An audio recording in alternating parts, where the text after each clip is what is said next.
Hello and welcome to episode 91 of the Arena Regulars podcast. I'm Zach. And I'm Jeff. And we're your source for drunken Magic the Gathering arena content. Yep. Basically, we're just a couple of regular dudes drinking some irregular beers and talking about Magic, in particular, the online client MTG Arena. And boy, do we have some things to talk about this week. Whew. You know, here on the Arena Regulars, we never get Magic news the day we record because, well, whenever they announce new things, we tend to have recorded the night before. And they do it every single time, and we just never changed our recording schedule. So this time we had to change it for other reasons. So we lucked out. We got some hot new gossip to talk about. True, like Magic players, where we record on the same day every week, and it always came out the day after the important news, and we're like, "Oh, it's Wizards' fault. Come on, Wizards! Come on, Wizards! Don't you know anything?" So unlucky. We got unlucky again. Again, damn it. Anyway, before we talk about that, each episode we both bring a beer. We drink Jeff's, then drink mine, rate them on a scale of bronze to mythic, and choose the best for last. So with that, Jeff, what's on tap? All right, this week we have Storm Chaser. You know, October's getting started here, so I thought a nice dark beer is what we needed. This is a black IPA from Lake of Bays Brewing Co. It's 5.9%, and yeah, the can is what looks to be a crazy storm, and there's like a canoe that's trying to ride these dark waves. So that's a serious storm chaser there. Yeah, it's a canoe where the oar is in a different wave in a different part of the storm. Fantastic! I'm excited for this. You don't get to see a lot of black IPAs. It's a nice. I like seeing that. It's a style that I enjoy, but I guess is not wide. It hasn't achieved widespread popularity. Yeah, exactly. Anyway, we have some Magic news. All right, so let's start with the non-arena things and then go into arena stuff. As you should know, this is Magic's 30th anniversary this year. Hooray! They do one of those things where the game came out in 93, but it's 2022.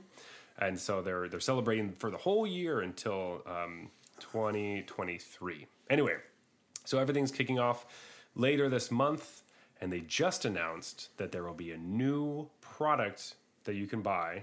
As always, there's always new products. But this is the 30th anniversary edition of Magic the Gathering. And, well, Jeff, do you want to give us a little bit of the notes on what this 30th anniversary edition is? I can try. So Zach just told me about this before the show. I still don't totally understand it. So this is a set. Essentially, it's a full-blown set of cards that are curated selection from Magic's past. The back is a picture of Black Lotus. It says Magic the Gathering 30th anniversary edition, and it's like gold bordered. So most important thing is to note is like these aren't quote unquote like real Magic cards. They're not like legal Magic cards. You couldn't take them to a event that is not casual, like any sort of event really, and play them. But by doing that, they get to print some cards that they would otherwise not be allowed to print for various reasons. For example, Black Lotus itself is indeed in the set. Looks like there's two versions. One is like updated artifact frame, but then there's the old school sick artifact frame. Hell yeah. Yeah, and even with like old font and templating and stuff, like looks like they just didn't know how big the text box was and stretched the text all the way to the end of the text box for some reason. You know, stuff that like I think is really cool because it actually is a relic of Magic's age. Only thing is you'll see a gold 30th edition set symbol, so you'll know that even if you're looking at the front, you know, you'll know it's not real. And just to jump in, so it's not actually, I don't think it's curated from all of Magic's past. It's really just like beta, like alpha, beta, unlimited, that kind of thing. It's all those cards. Interesting. So that's why we have Black Lotus. It has the box and it has the OG duels. And they come in packs. So they're randomized packs. Each one contains 15 cards. There are 13 that are in the modern frame, which includes 1 rare, 3 uncommon, 7 commons, and 2 basic lands. There is 1 basic land that's in a retro frame, 1 token, and 1 additional retro frame card.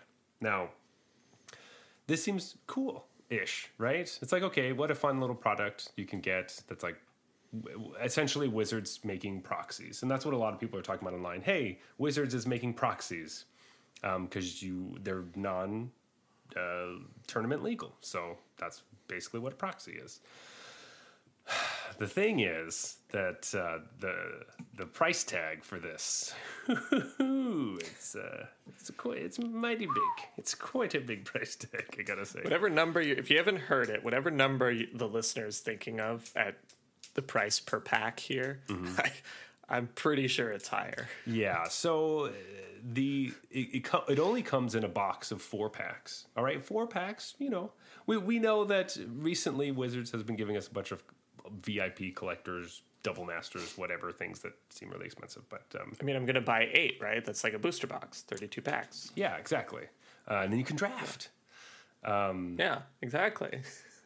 Jeff, how much is a box of 4 packs for this edition? 4 packs of Magic 30th Anniversary Edition will run you $999 US. What the fuck? I mean, wow. So there is a lot of hot takes about this product. And I just wanted to quickly jump through it. It doesn't really matter to us because we're arena players. So we kind of get to look at it and laugh because there's no way I'm buying this. There's not even a little part of me that is thinking. I wouldn't have bought this if it was $9.99. It's a bunch of proxies. I don't know. Just wait, that's what they actually meant, and then they accidentally forgot to put a decimal point. Yeah. And everybody's like, "Oh my god, it's $1,000!" It's packs of random proxies. It's hard to talk about. I'm just trying to figure out the person who wants this, besides the actual collector, which makes sense. I guess Commander players, if they want to have proxied versions of OG duels and you want nice proxies that you maybe can't create at home, because Wizards going to do a better job printing a proxy than you are with your HP inkjet. That's true. But yeah, besides that, you can't really play these in legacy tournaments. So, there you go. Which is kind of the reason you'd want a bunch of these cards, I would think. So for the most part, this just kind of seems like, what an interesting, strange product that has a laughable price. And moving on. That's kind of how I feel about it. So, yeah, I think for 30th Anniversary Edition, it would have been cool if it was a little more inclusive of a product, because this product is basically for collectors. Yeah. And I hope they have systems so that you can only buy a certain amount. Otherwise, people are going to buy a ton of them and then resell it. And that's the whole game. Mm-hmm. Although at least in this case, doesn't really hurt other people because it's not cards they need to acquire. Yeah, it's just a little strange because this is maybe it's meant to be targeted at their customers who have been, with the game for 30 years and love all these cards. And now's your chance to get your hands on the ones that you foolishly traded in your youth or threw away in your youth. Yeah, or proxied over in your youth. Yeah. Oh, this proxied over. This stupid whatever. I know a lot of people did that with Lion's Eye Diamond and stuff. They're like, yeah, this card fucking Lion's Eye Diamond. sucks. I'll write all over it. Why would I play this when I have Black Lotus? Yeah. So, that's kind of where I feel like I'm at. There is one interesting take that I did hear that it's hey, let's make a product that's super expensive and then is really only for specialty collectors. And then, this isn't going to happen. But it does make it more exciting if you happened to get one of these packs through prizes or some sort of an event. Or maybe if they were given to, local stores and then they had, hey, have a big event, give out 1 pack for the big grand prize or something. That's a way of making the prize pool very exciting without it really costing the store as much money, but I don't think they're going to do that. But there's a lot of things about this that I would like them to have done that they haven't or won't. But yeah, it's ultimately, I think if you are playing right now and you're kind of on the cusp of, I don't really like when people play with proxies. This is so frustrating. Why can't people just play with the regular cards? Or you're on the other side where you're like, hey, I just want to proxy everything. This might bring those two camps kind of together, I think, because if you're playing with somebody who has these cards, yeah, they're official Wizards proxies, which is fine. I have some of Flooded Strands. The Flooded Strands I own are gold border from one of the championship winning decks, which is one of the times they've printed proxies in the past, because they've done this in the past, so that's not outrageous. I would always, try to say, hey, is it okay if I use this? But for the most part, nobody cares. And I hope that this continues a casual, hey, doesn't really matter if you have the quote-unquote real card, because we're just... Yeah, and I hope that's true. It's just, there is where's the middle ground of people who are going to spend $1,000 on their proxies rather than just print them and they'll look a little worse? I like your point about it. They've done this before. It's something I wanted to mention because a lot of people might not know that because when they did it, it was a long time ago. But they used to print the decks from the World Championship and sell them for $20 each. The only thing is they had World Championship 2006 back or whatever. And so you couldn't play them in a tournament and they were gold bordered. So you couldn't get away with hiding them in sleeves either. They were also signed. There's the signature of the player on the card, which was in gold. The signature of the player. And one thing, my mom bought those for me and my brother when we were really young, and I really appreciated that product because it's something my mom doesn't know how much I'm going to be into the hobby, and she's not going to spend a lot of money on something like that. She was able to get for me this deck that's completely different way of thinking about and playing Magic. That's the best deck in the world. And that's clear because it says World's Champion on it. And so I know I'm old enough to know wow, this deck is, I don't understand this deck, but it's the best one. And I started exploring why it's good, I didn't understand why Flooded Strand is good. It's a land that costs you a life when I can just play an island or a plains, It's you have to play with it a bit, and you're oh, right, I get either, though. That is pretty good. Yeah. And it fills my graveyard because I have threshold cards, It's oh, of course, yeah. So that's, really cool when they do stuff like that. But this product, definitely not aimed at, getting a cheap way to get people into the game. Yeah. But I think products like that could work. They worked on me, so... Yeah, they worked on me too. I mean, I was the only one who had one. A friend of mine had bought one of those championship decks, and eventually gave it to me. And I remember being like, "Oh, this is kind of weird." And I didn't understand how the deck worked because it was Gabriel Nassif's, Azorius control deck, and I was like, "How do you win?" But it was just something I kept around. Didn't start you off with an easy one there. Eh? No, definitely not. But it's one of those things that I didn't really play with it. I looked at it. It looked cool. But I did remember Gabriel Nassif the whole time. Throughout, every time I look at my cards, I would run through those cards again and be like, oh yeah, that guy. And I just eventually remembered his name. And then I started watching him. And then he became a favorite of mine because I had his deck. So those are just kind of some cool personal feeling things. And I'm sure people feel personally about a lot of these cards from beta and everything. And so having versions that they can hold that aren't as crazy expensive would be really exciting for them. But this still feels crazy expensive. The thing is, these are crazy expensive. I said that. And they are crazy expensive. To get a Black Lotus, on average, how many packs are you going to have to buy? It's not... The average won't be 4, I can tell you that. You're not probably going to get a Black Lotus in buying this. This is a full set of cards here. You're getting 4 packs. How often do you get the super mythic rare that you're chasing after in 4 packs? Yeah. It said, there's a higher as fan for, the duels. And so it's cool. So, I think every 3 out of 10 packs you get a duel. But it's like you could open all 4 of your packs and it's like Savannah Lions and fucking whatever else is like a terrible rare from back then. We're like, oh, it's just a creature that's above rate or on rate. Cool. Oh, that's the rare. And sometimes your rares were like lands that weren't even duels. They're just like, oh, it's just an island this time. Like that kind of shit happened all the time. So just be wary. And I kind of wish if this was a product that was like the collector's edition that they made in 1993 that was just like, I don't think they were gold bordered, but the corners weren't rounded. They were like sharp. So they don't look like Magic cards, but they still have all the front and the back and everything. But do a whole set. Oh, you can buy one of them for a bunch of money and you get one of every card.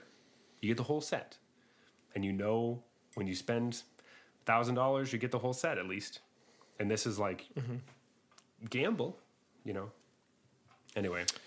Yeah, it's for the like, you know, high-end collector. Yeah. Who also is willing to gamble because that's really where your money's going is for the resale value, presumably. So it's kind of like I don't know. This to me it feels similar to like buying and selling art, where it's like the value of the thing is contingent upon the value of the thing. It's like it's valuable because people think it's valuable, but it doesn't actually have any inherent value. So there you go. Anyway, I don't know if I have anything else to say about this. Are you ready to move on away from the 30th anniversary edition? We already spent too long on it. Yeah, it just blew up today, and there's a lot of crazy takes. But I think at the end of the day, Wizards... Oh, that's one thing I wanted to say. So a lot of people are saying that no one's going to buy this. People will buy this. They're going to buy this. Yeah. And if you want to buy it, listener, like, hey, just because we're not going to buy it doesn't mean you shouldn't want to buy it or whatever. Go for it. Yeah. But, everyone else saying, oh, this is not, that's ridiculous for anyone that wants to buy this, whatever. No, there are people that want this. And remember that Magic 30 tickets, the most expensive one was like $750, and those sold out in the matter of minutes, if not seconds. I was going to say, this is going to be another crazy click fest to try to get a spot. So people love Magic and Magic related stuff, and a lot of people have money that they're willing to spend on that. Yeah.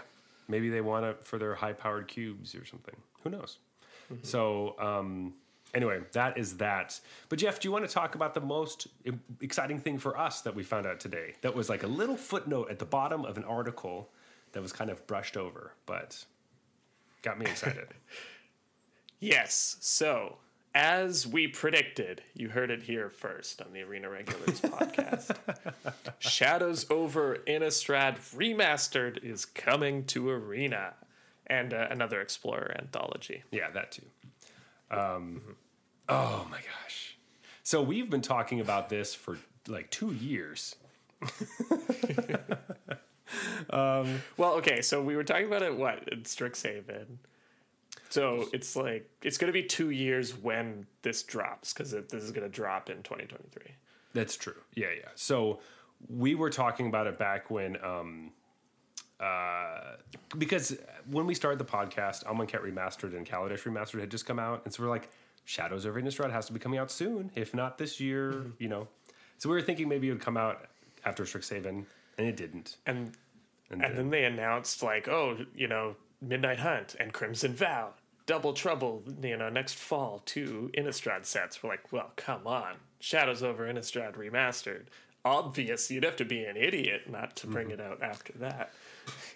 So they didn't, but now they are finally, and there's a little bit of a tie-in here. So there are some Brothers War spoilers that are going around.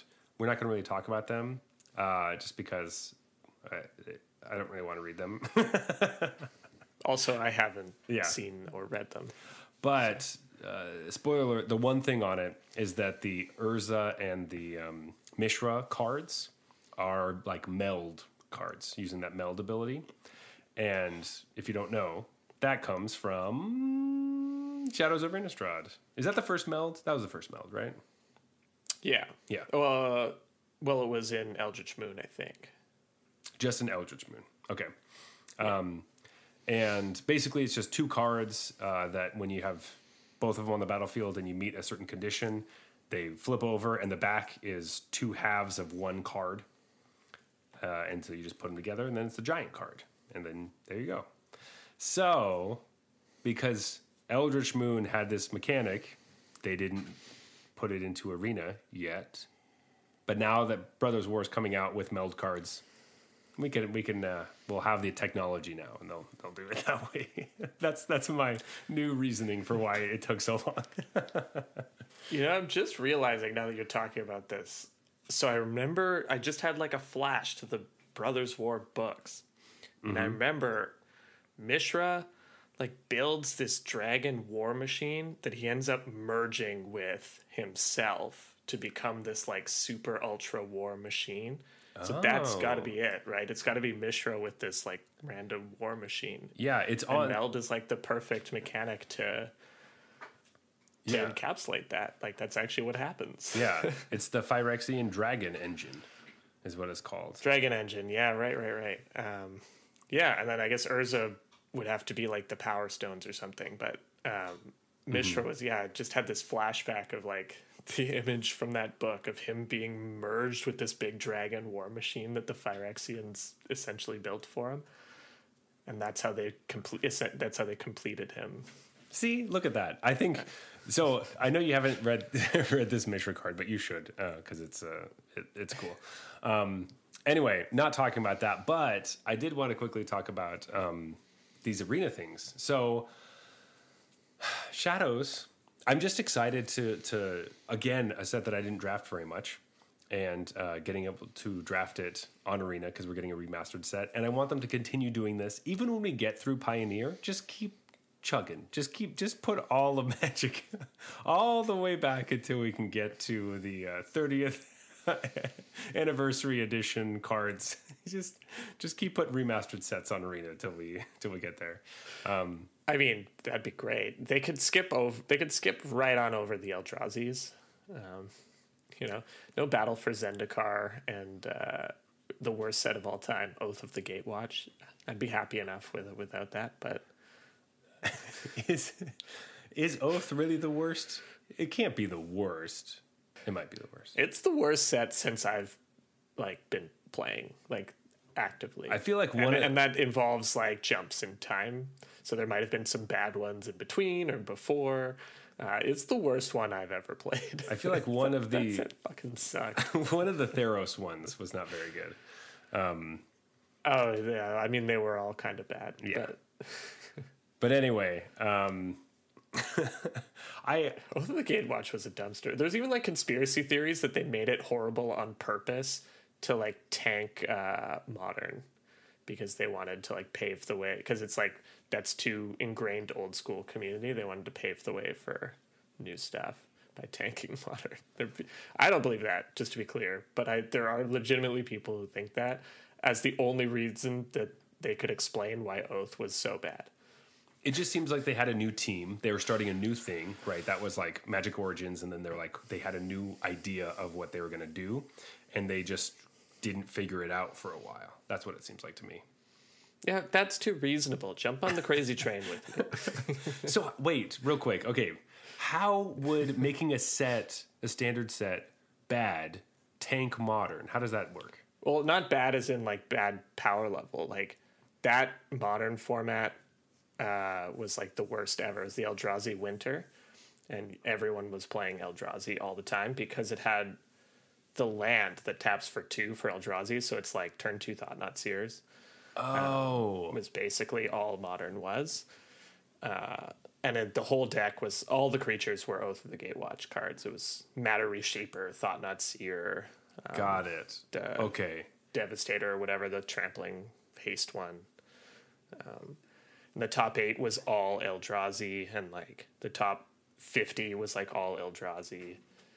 It was just and because they scheduled a Pro Tour Oath of the Gatewatch was modern. Mm-hmm. And it was the worst modern had been up till that point for a very long time. I think Hogak came, and now I don't know what's worse, Hogak or the Eldrazi or whatever. But Didn't Hogak? He's come and gone, right? And now it's just Ragavan. so they're like, oh, it lines up with a modern Pro Tour, and they printed this awful set with stupid cards in it that ruined modern but did nothing to standard. It's like, Okay, I could see that. I thought you were just saying that this set sucked, like it was really bad, and so I was like, that's not going to do anything to modern. They just won't care about it.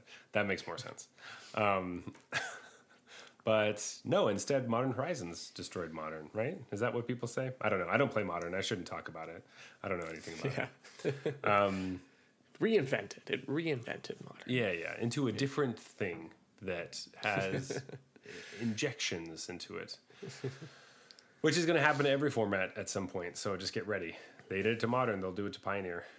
Just get ready. That's what I say. Can't do it to standard. Can't do it to standard.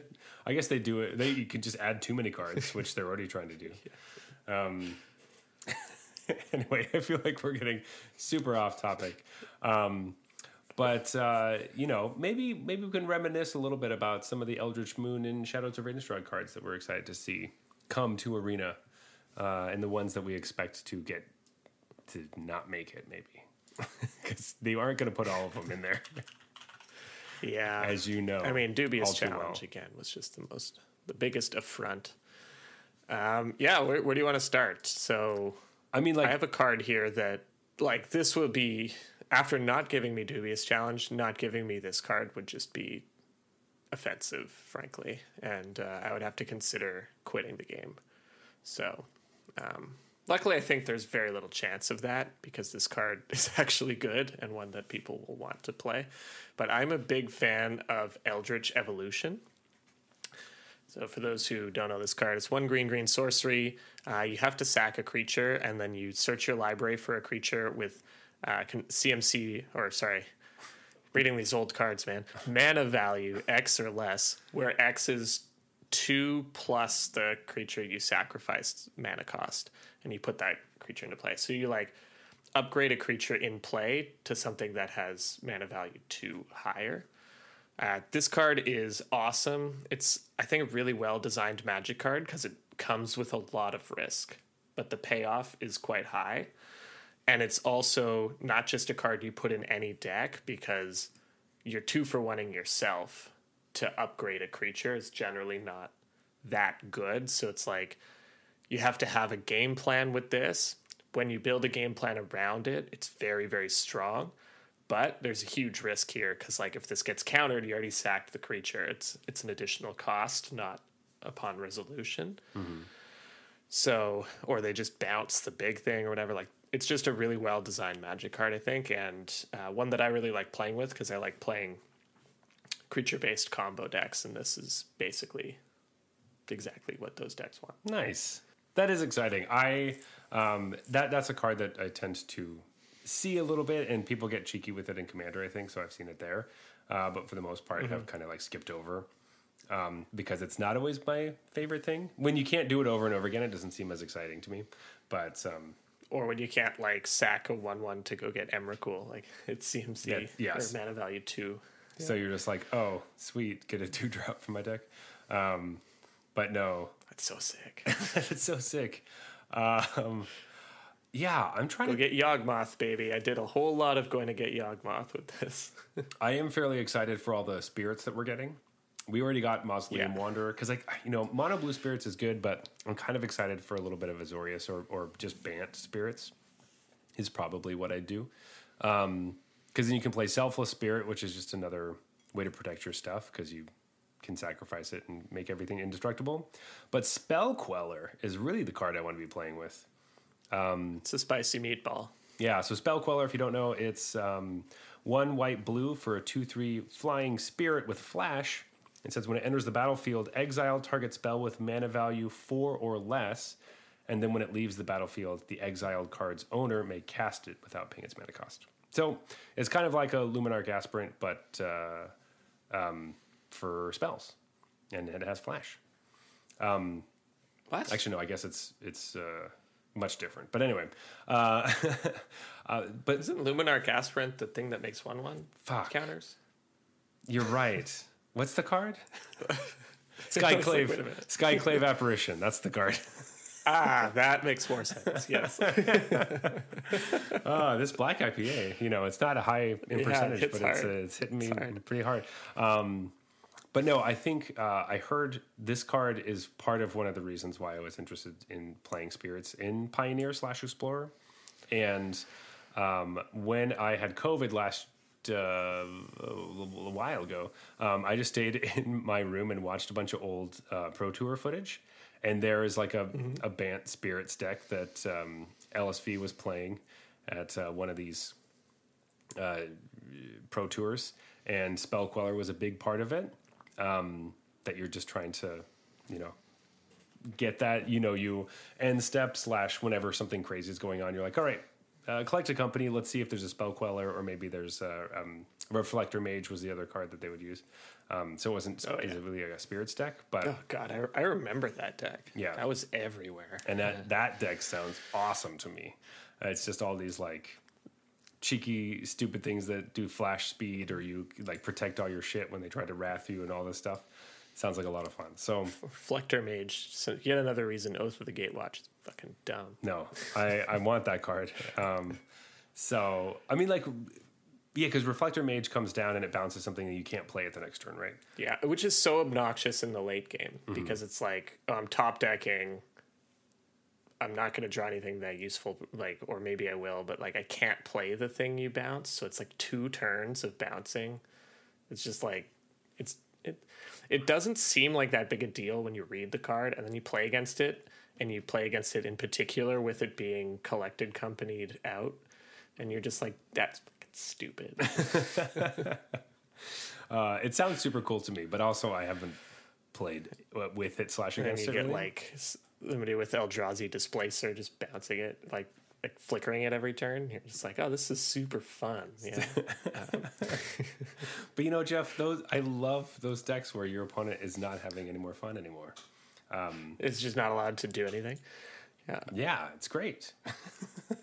And I think Spell Queller, to bring us back to that card, so I could stop yelling about Oath of the Gatewatch, but that doesn't even have to necessarily be Spirits. It's just like a good enough card that, like, I'm imagining just like a blue-white tempo deck that has Spell Queller and the Wandering Emperor.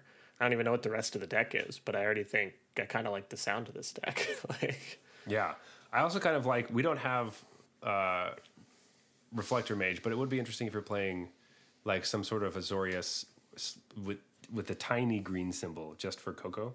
But you could play the new what is it, the Mana War, but it does everything in in Dominaria United. It's the 2 and a blue for the 2/2 that either bounces a creature, or you can draw a card, or you make a 1/1.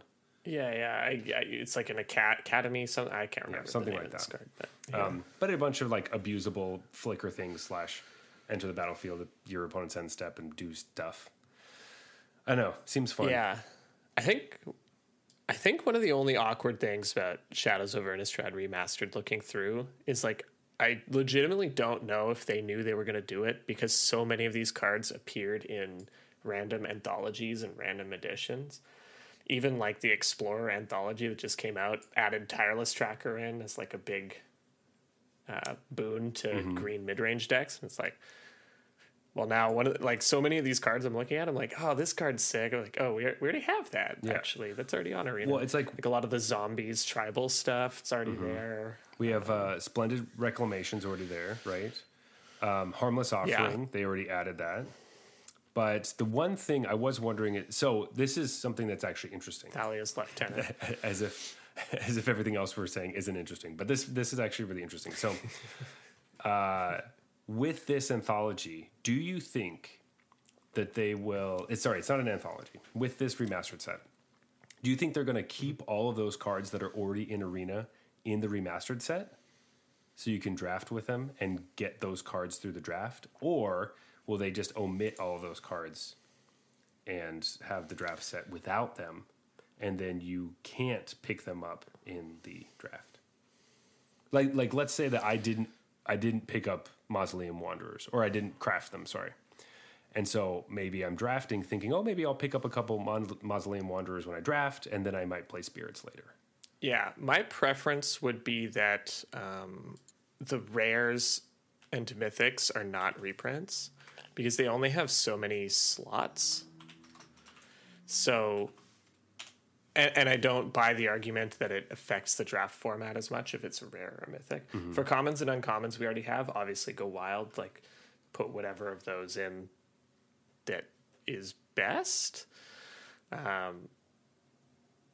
But yeah, I think, I don't know what they're going to do, but I think it just looks better to try to get as many new cards in as possible. And so like, let's not use it on slots we already have. Like Declaration in Stone, you don't need to put in. And also you can leave out all of the dual lands. Don't waste slots on those either. Jeez, I really hope they do. Fucking hell. I know that they're going to. 5 of these rares are going to be like Port Town and like whatever. Like Choked the Estuary. original, These are the OG Snarls. What are they called? Snarls. Snarls. Yeah. I can never remember the name of the Snarls. Yeah, so what we're talking about, if you don't remember, because it's been a few years, remastered sets on Arena, they don't put in every single rare from the 2 sets that they're mashing together into the one draft format. They take some out. So I'm just really hoping that, the OG Snarls aren't there, but they're for sure going to add them. You know they are, because we have the other Snarls. Yeah, they are. So they're gonna trick people into thinking that they're worth crafting, but they shouldn't, because you can just craft the shocks. Don't craft those. But I don't know. I kind of like the idea of having, like, some of them. I don't know. Do you want to play Corrupted Graphstone? Is that a card that we need? Yeah. Like, I'm not saying include all of them. I'm saying like you can only include so many. It's kind of a bummer when the slot is used on like Tireless Tracker or whatever. Even though I guess this gives people a way to get Tireless Tracker without having to craft it. Maybe it's fine then. Yeah. I forgot that you basically have to use a wild card before. Exactly. So I kind of would like to pick up some of the cards that are like, Thalia's, Lieutenant. I would like to be able to pick that up because I haven't crafted them. If I see it, I'm like, oh, I could actually use this in Dex. That's good. Right. Rattle chains. Okay, yeah, that's fair enough, I guess. Yeah. That makes sense. As opposed to like, oh, here's some random fucking card that There are only so many rares that matter too, I suppose. Yeah. So, I mean, like, obviously I want them to keep some of the funky ones that are like worth playing, but some of them, like, you can find a couple that are like, we don't need this. This doesn't need to be here. Like, I don't know if we need Jace Unraveler of Secrets to be back in. We already have it, and nobody wants it. Yeah. So it's like, great, you don't.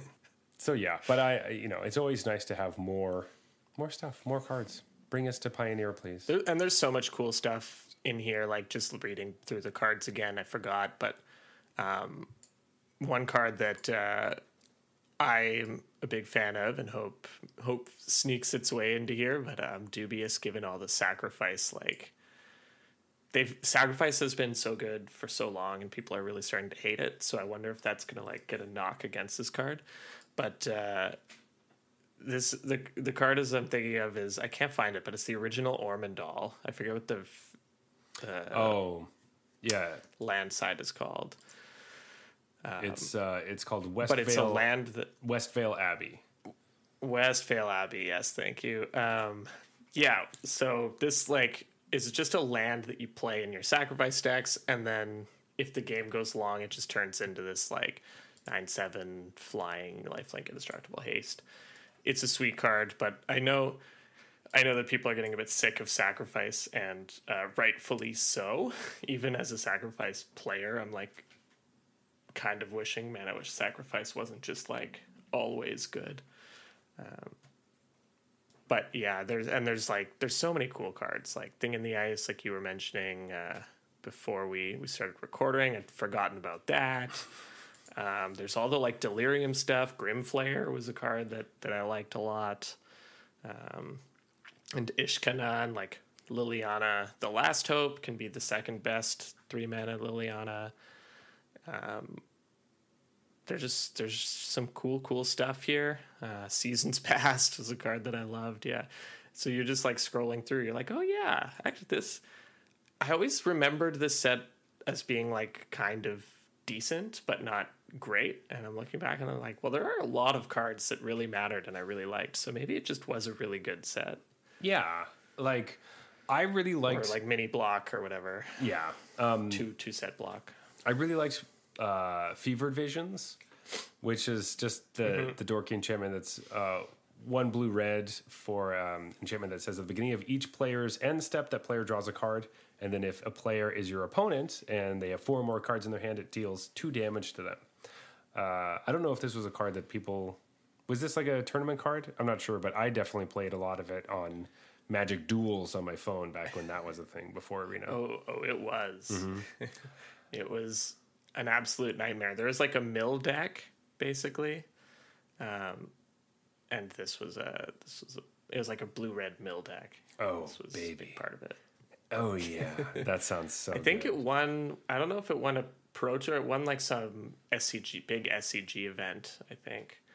And then it was everywhere, and it was really frustrating. But it's like one of those decks that's easy to beat if you want to beat it. But if nobody's... If everyone's worried about beating themselves with their like normal Magic stuff, this deck's going to come in and whoop all their asses. It was one of those kind of things. Awesome. I love it. I love it. Especially with like all... I have fevered visions about the card Fevered Visions. Like, I have some fevered dreams. I just think right now we have like Lily on the Veil is super huge. So, you know, making your opponents discard cards is really big right now. And then we had a bunch of other, you know, red-black stuff, which is making your opponent discard cards. And in Historic, we're always doing the memory combo with, what's-her-face, freaking Planeswalker chick. So you don't have... Narset. So you don't have any cards in your hand. I like a card that's like, hey, you're going to have way too many cards in your hand. I'm going to bounce things back to your hand. I'm going to mill you, and you're going to die. Awesome. Yeah. Like, Fevered Visions reads kind of innocuous, but then you just play against 2 of them being on the battlefield, and you're like, what am I supposed to do against this? Yeah. I have like 4 lands, and it's 7 cards in hand. I can't get down. Yeah, I can't get rid of these. I'm drawing 3 cards a turn. Yeah. Either I'm going to mill myself or I'm going to die from the visions. I can't get rid of the lands in my hand. That's where 1 with nothing really comes in handy. That's what... Did they put that in an anthology yet? Because they should. For Historic. It's gotta be in the Explorer anthology or something. Explorer? I mean, like 1 with nothing was not... It's not legal in Pioneer, but... Yeah. Next Historic anthology has 1 with nothing as sideboard tech against the Fevered Visions plan. Discard my hand. Yeah. For those who don't know, look up 1 with nothing. I'm not even going to explain it. Just look up 1 with nothing, the Magic card. Yeah. Oh, man. Anyway, Jeff, we talked a lot about Magic news. This has all been Magic news. But we do have some more stuff for you after our beer break. We're going to talk a bit about Standard. Jeff, is there anything you want to leave us with before we go on our beer break? Of course there is. The card I'm most excited for by far from Shadows over Innistrad is an uncommon, and it is called Crawling Sensation. So for those who don't know, this gem... 2 and a green enchantment. At the beginning of your upkeep, you may put the top 2 cards of your library into your graveyard. It'd be nice to template that in the newfangled manner, mill 2 cards. And then it says, whenever 1 or more land cards are put into your graveyard from anywhere for the first time each turn, create a 1/1 green insect creature token. Wow, this is even blowing my mind because it even says put a 1/1 green insect creature token onto the battlefield. And now it would just say create a 1/1.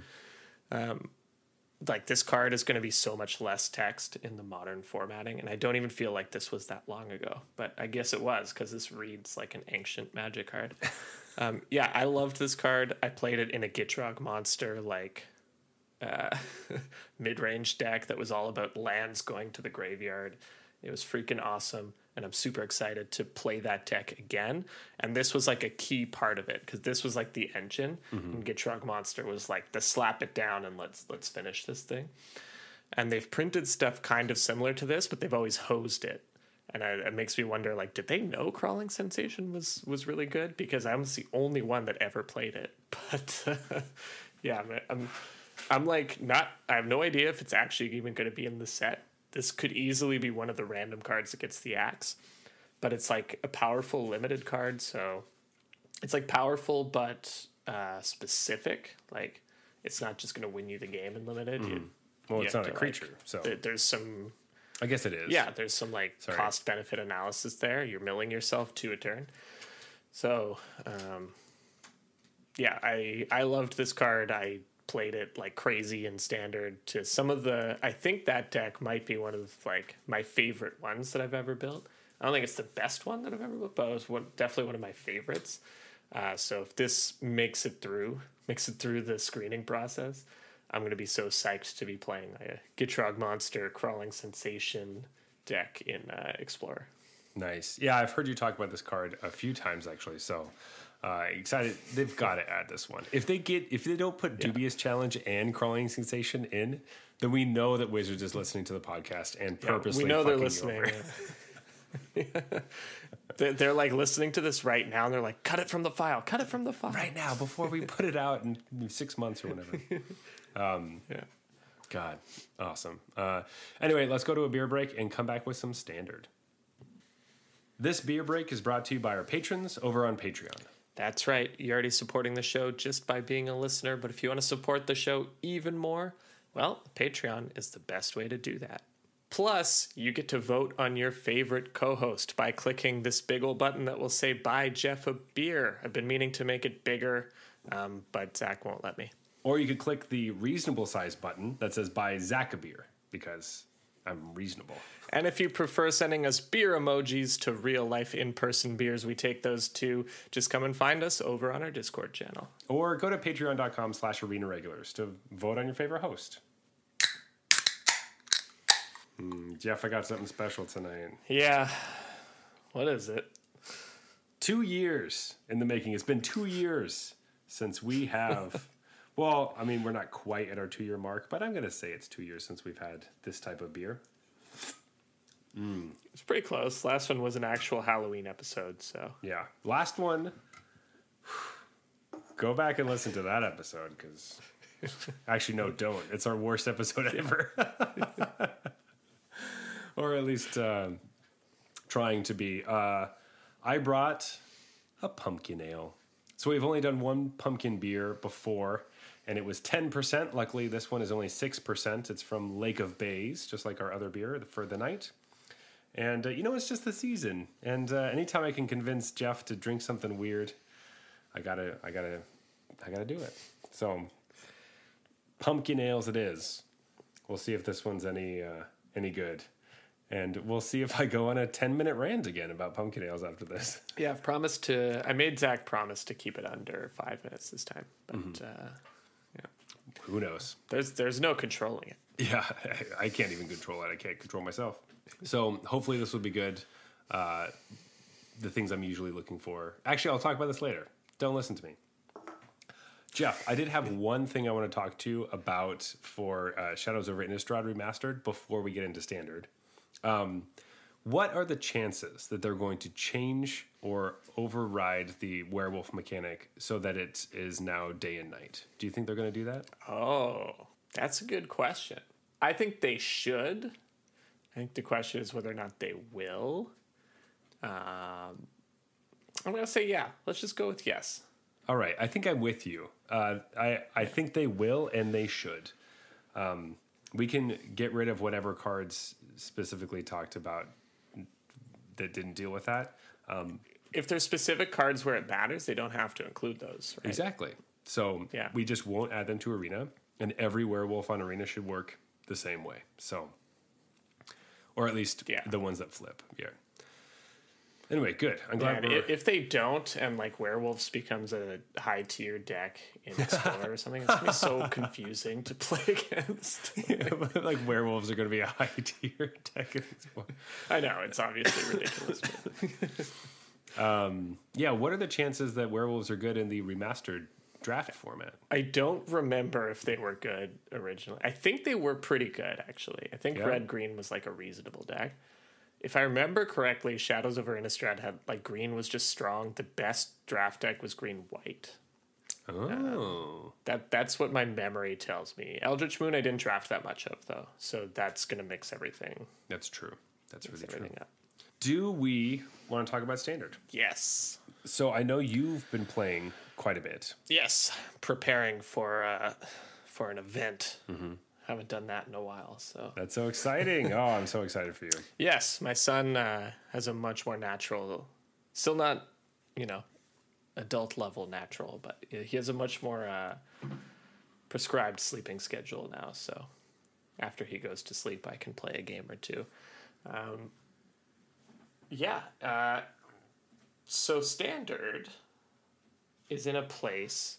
Okay, well, I think a lot of people will say Standard is good, and then probably even more people than that will not enjoy current Standard, because current Standard is a little hard to quantify in terms of the usual metrics of like when you say it's a good format and a bad format, in the sense that there are a lot of different decks you can play.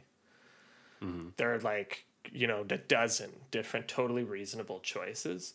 The problem is they're all very similar to one another. So in terms of like the different types of decks and strategies that are available, it's not that diverse, in that like almost all of the best decks are black-based mid-range decks. And then like the decks below that a tier are all like white decks with very similar game plans about fighting the black decks. So while it is technically it's pretty diverse, if you like Grixis, you could play Grixis. If you like Jund, there are 2 different Jund decks you could play. If you like Esper, there are like 3 different Esper decks you could play. But people who don't enjoy black-based mid-range just will hate this Standard. There's no 2 ways about that. If you don't like playing against black-based mid-range decks, you're not going to have a good time in Standard. Mm-hmm. It's going to be 80-90% of your opponents. Yeah, so is that mainly because Liliana's around, or so I haven't played nearly as much as you have. I've been working a lot, so I think originally that was a big driving force, mm-hmm. and one of the weird things is like a lot of them are starting to cut Liliana because Liliana's not that good against the other black-based mid-range decks that like also would play Liliana. Like Liliana's a symmetric effect, and then the sacrifice isn't that good. So it's one of these weird things where originally it's like, oh, Liliana's just so good, it's hard to beat. But then everyone's playing black-based mid-range, and she's not that great in the mirror, so she's starting to find her way, like, pushed into the sideboard. Mm-hmm. And then there's just so many good black cards, like Cut Down. It's just really efficient. So if you're playing something else, if you're playing small creatures, it's just so hard to get under the mid-range deck because Cut Down is so good against you. They just have tools at every level, right? Like at pretty much every point in the curve, there's a really strong black card. Like even if you wanted to do something with your graveyard, they're already planning on playing Graveyard Trespasser, which is going to slap down and exile any graveyard shenanigans you were up to. Tenacious Underdog is just a powerful 2-drop, one of the best 2-drops in the format, just like in terms of its raw power. A lot of people are playing Shieldred. I still maintain Shieldred's a bit overrated, but like Shieldred's a good card. It's probably better than Sorin, so that's fine. If people want to upgrade from like one mediocre card to one slightly less mediocre card, that's totally fine. And then if you want to go big, there's I always forget the name of this card, but it's like 1 black. Invoke Despair. That one, yeah. If you want to go big, you can do that. Like black just gives you options at literally every point on the curve. Mm-hmm. The one thing I will say about Shieldred is that at the moment, the way Arena works is that if they had nothing else to do that turn and they do it second main, they'll play Shieldred and it passes directly into your turn and you draw your card and you don't have time to react. If you're not in full control. So you will lose 2 life almost always. Even if you have instant speed removal in your hand, you won't have enough time to do full control so that you can kill it on your upkeep, and you could lose the game because of that. Yeah. So that is one thing about Shieldred that's kind of annoying. So like you might just get cheesed out of games because, and maybe that's part of why it's good right now in Arena, because you do get free 2 life off of somebody almost always get 2 life off of them unless they're playing full control, which almost nobody does. You can fight against it, like just when you feel like your opponent might cast Shieldred, if they have 4 mana, black, whatever, then hold full control. But it sucks. Any card that incentivizes you to have to hold full control, like, it's just annoying. It's really blow. I think they should there was something like this in the early days of Arena, and even worse was on Magic Online with Goblin Rabblemaster, because nobody would have a stop generally going from like main phase to combat, and it triggered and made its extra attacker on combat, so people would get a free 1/1 all the time because you just like play Rabblemaster and then it goes boom before you have a chance to kill it, which you were planning on killing it. You know, they get the 1/1. There's a similar thing with Legion War Boss, where Arena just like wouldn't really let you do it, and they programmed it so that specifically if Legion War Boss is on the battlefield, it sets that stop for you. So they could do it. Is in their power to do something about Shieldred. Like if Shieldred is there, it will stop on your upkeep to give you a shot.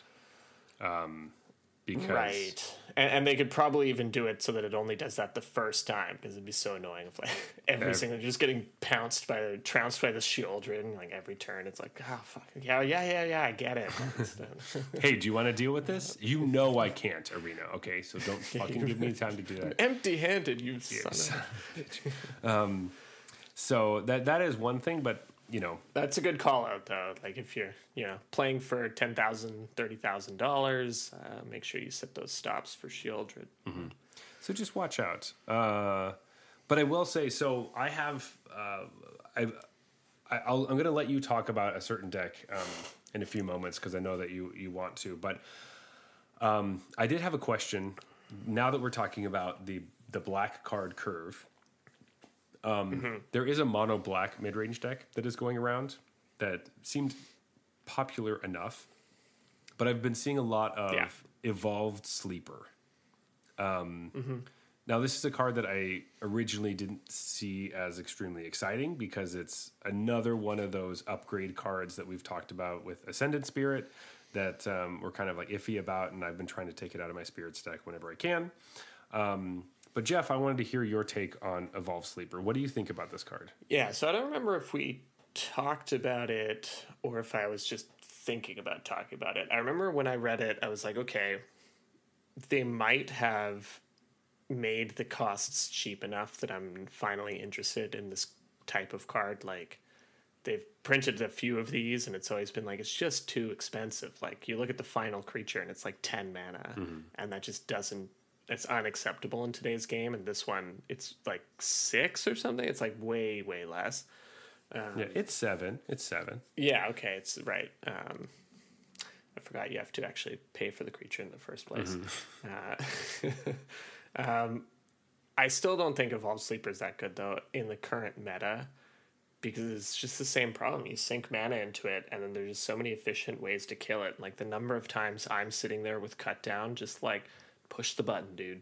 Push the fucking button. And then they do, and it's like, cut down, see you later. Like, that cut down traded 1 mana for 4. Yeah, I don't like it, but I think if black was less prevalent, it would be a better option. But black can just kill it. So it's like, in a 90% black meta, even if you get this big, awesome creature, it's like, it's just going to eat a Liliana Edict. It's going to eat like one of a myriad of removal spells, and you'll have gotten a few damage points out of it. So you need to be super aggressive to take advantage of it. But then black's, like we discussed, black's so good against aggro. Yeah, it seems like to me, if you're in the market for like a 4 mana 3/3 Death Touch, then yeah. But and obviously that's a bastardization of what the card really is. But once you get to be, if your opponent can't answer it and you're just like drawing cards, that is obviously awesome. But a lot of the time it just seems like it gets played on turn 1, and I don't want to cut it down, and then it tends to trade with my Tenacious Underdog or something, which isn't great. It's just like, okay, it doesn't feel awesome. I don't like having them around, but yeah, like when that's true too. Tenacious Underdog's like a big problem with the card as well. Yeah, like, you don't want to trade with a Tenacious Underdog after you invested 4 mana. Exactly. So it's just like, not super exciting. I guess it trades at 2 mana, right? It's a 2/2. Yeah, it's like it trades at 2 mana, but if you invested 4 mana in it and then they play Tenacious Underdog, you're like, well, now I can't attack into it. The Death Touch doesn't really matter. Ugh. So maybe it's better if green becomes really good or something, but I don't know. I'm usually fairly happy if my opponent plays one. Not when they play. I mean, it's an aggro card to me. Like this is a 1-drop, and then you play other stuff, and then later in the game when you don't have stuff to play, you sink mana into this, and then it even draws you more cards later. Like it's a great aggro card.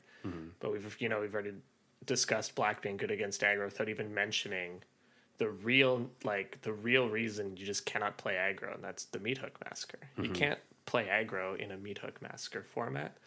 The card is just that stupidly good against aggro.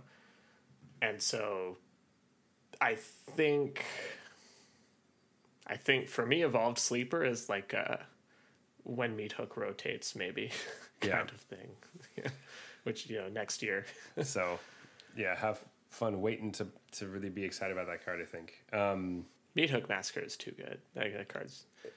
Maybe that's like the real reason black is so dominant. It's just like... It didn't need... we've talked about this before, right? But it shouldn't gain life on killing your opponent's creatures. It just makes it too good as a sweeper, when I think the original intent was that it was meant to be like a Blood Artist kind of thing. And they thought, oh, it's cool symmetry going on, but like it's good in sacrifice decks. And it's just like, it's just good in every deck always. And so you should play black. It's like crazy, right? It's like a flexible sweeper that gains life for each creature you killed. Ridiculous. Yeah. And then sticks around for further life gain after that. No, it's absurd. Yeah, if it only gained life when you do it the first time, then maybe. Yeah, or, right. But like... Maybe. Then it's just like a flexible fumigate. Exactly. If that weren't. But like, I think they did a good job of like fixing it in Alchemy, but we're still dealing with it, obviously. Actually, I don't even know what it does in Alchemy. It just doesn't gain life. It only deals. Right. And that's the like fix I was suggesting as soon as we played with the card. I was like, no, this shouldn't.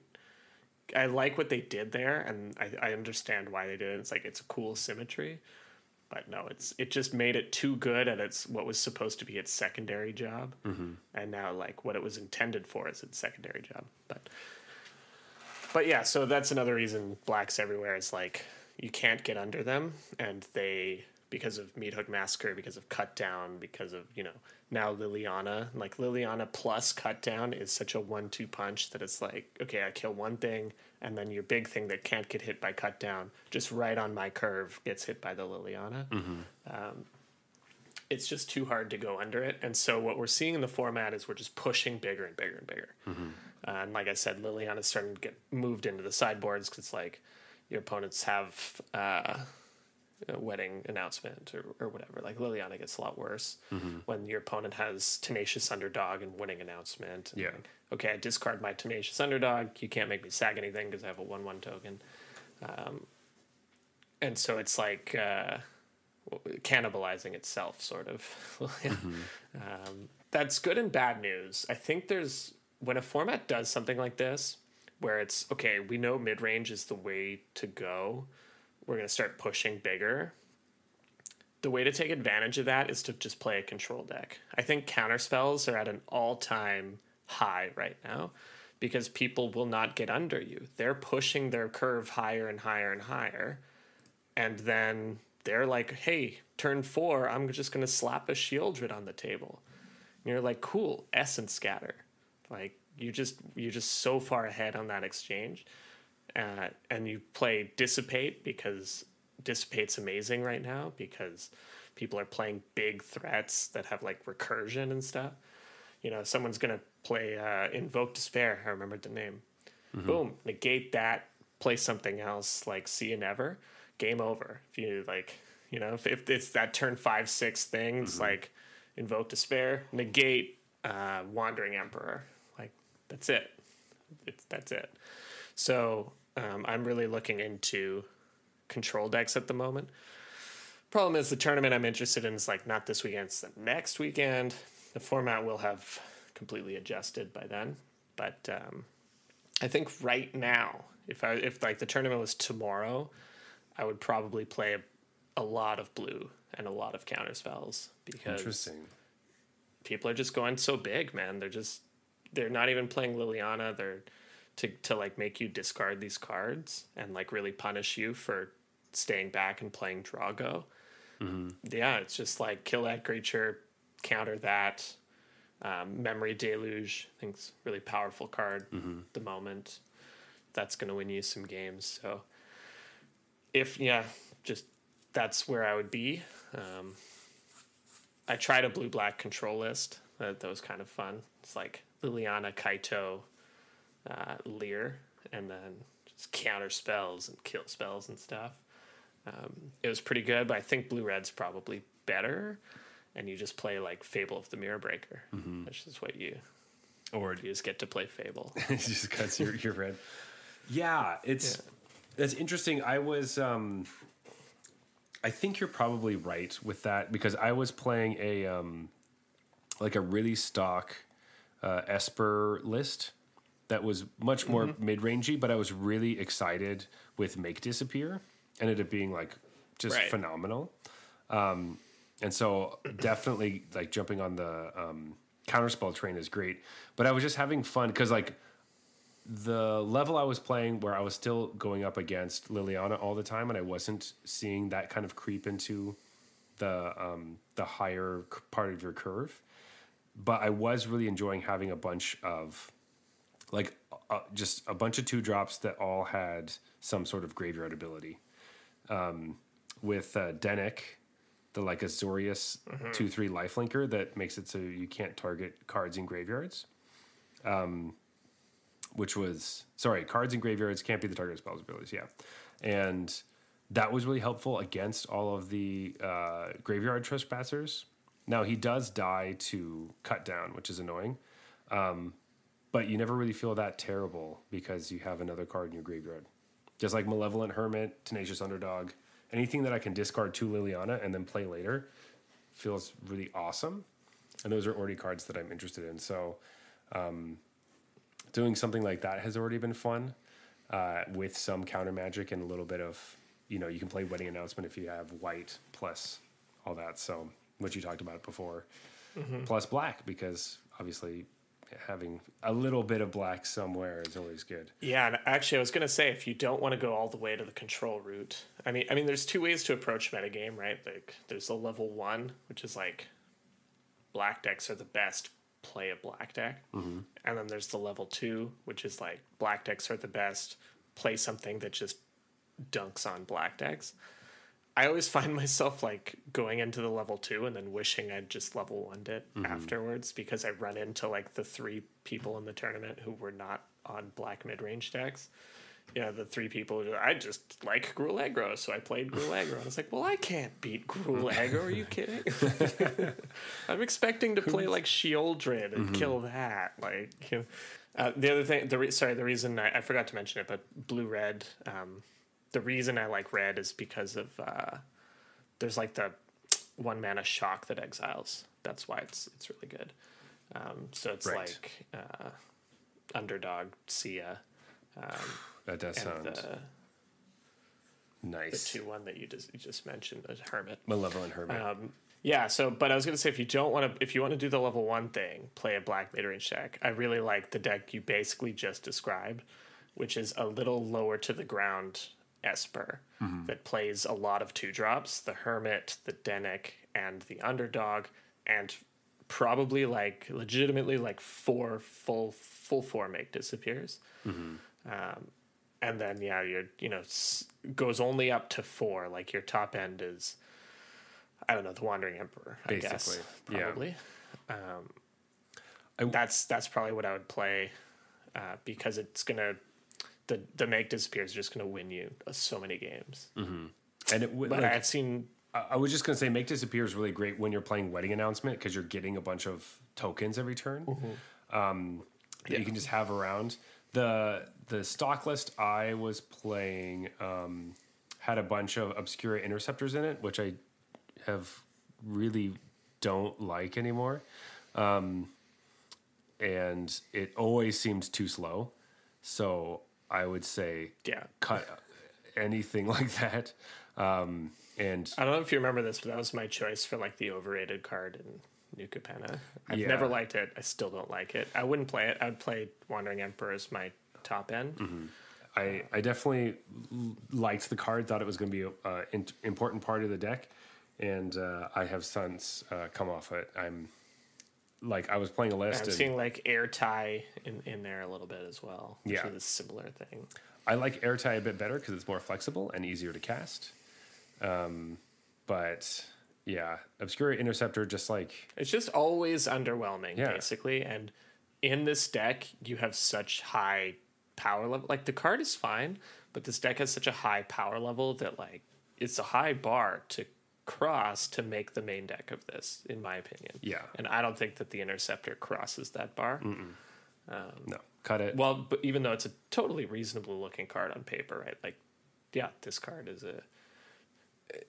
and maybe in like a more of a tempo based shell, like this deck has some tempo to it for sure, but it also can play a long game. I don't know. It's just like you compare it to Rafine and you're like, why is my 3-drop so much better than my 4-drop? Yeah, I'd much rather have that. And I'm always like sideboarding it out to get real counter spells. So I just play the counter There is something to be said. I've always said this. There's something to be said about having the card that you know always comes out. It's true. This card sucks. It just makes my sideboarding so much easier. Yeah, so which is cut the interceptors, put in cards that matter. Yes. Always lose game 1. Cut out. Win games 2 and 3. Yeah. Like, start from behind. But I don't stress about sideboarding. It's like it's a mental health thing. All right. I can be on board with that, yeah. But I also wanted to say, like, during our discussion of, what is it now? Like, is that Crimson Vow or is that Midnight Hunt? The Denic? I remember us saying, like, there's only 2 playable Disturb cards, and it's the Hermit and Denic. There's just nobody played Denic ever, but, like, finally, a year later, here we are. Denic's a good card, and it's part of the metagame now, and I like to see that because we were like, yes, Denic's going to be a thing. I also love playing that. the long game here. Yeah. Although I have seen people Denic into their own Graveyard Trespasser and then like look confused for a while about. Do you know why? It's always just like the long pause before they pass, and I'm like, you're not used to playing with symmetrical effects because we don't do that too often anymore. But yeah. You know, I personally am in a place where I haven't played the crazy amount of standard where I'm like so sick of all these black decks yet. Though I do still feel like how do you feel about this blue tempo deck? I know it's like seemingly not great, but I feels similar in obviously it's a blue tempo deck, so like it reminds me of Autumn Burchett every single time. Yeah. But having the Haughty Djinn and a bunch of counter spells it just gets bigger and bigger with the amount of spells or instants you're playing, and you're countering everybody's stuff, and then you have this huge threat that comes in and like kills somebody. It's something I'm always looking towards if I can. I think the list that I have here is a little underwhelming when you actually like look at it, just as a list of cards. But how do you feel about playing? You said you liked blue. You were specifically talking about control, but this deck is all counter spells all the time. Is this the kind of thing that you're wanting to play against some of these black decks? So me personally, no, I just don't want to play this type of deck. But I actually think it's fine. So I think there's a couple of things going on. I think the deck is still pretty new, and some things have to be figured out. Like some people are playing Delver, some people are not playing Delver. Some people are playing like full 4 Tolarian Serpent or whatever it's called. Yeah. Solarian Terror, and some people are a little lighter on that card to not at all. And so I think the list isn't ironed out yet. But I have been reasonably impressed with it on the other side of the table. So I think like once all of those kind of get settled out, you'll have a totally reasonable list that, hey, maybe the meta adapts to it, maybe it doesn't. I think like I said, counterspells are so good right now that this is a totally reasonable choice. And if you're one of those people that enjoys, you know, playing the alpha or whatever, like figuring the deck out with the community, this is a great option if you like that style. The other option is to wait like a week or two, and then there will be optimal lists floating around from events, and then you don't have to worry about how many Delvers to play and how many... Because the problem is, like these decks always have, is the balance between threats and protection. And what does your protection look like? Is it slip through the back and the new weird one with the crab or something that it's going like this? I can Shore up. Shore up, yeah. Like, do you want to play 4 each of those? That's a lot. Or do you want to play more counter magic? Or do you want to play more threats? Like, you know, the full Delver, Haughty Djinn, the Bird, and the Tolarian Terror, I think, are your main options.